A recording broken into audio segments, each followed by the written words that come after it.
Апостол Петр, он говорит о некой категории верующих так.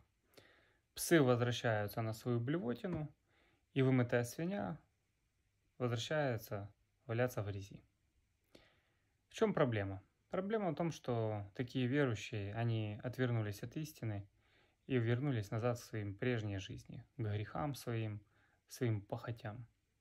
И проблема в том, что есть неутвержденные верующие, только, возможно, пришли в церковь, они начинают слушать вот таких вот деятелей, ту блевотину, ту баланду, которую эти предлагают им.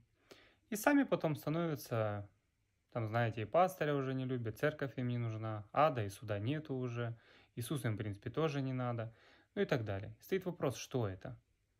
За этим конкретно стоит сатанизм. Дух обольщения, знаете, как религия – опиум для народа. Вот это религия, которая убивает истинную, настоящую веру в Бога.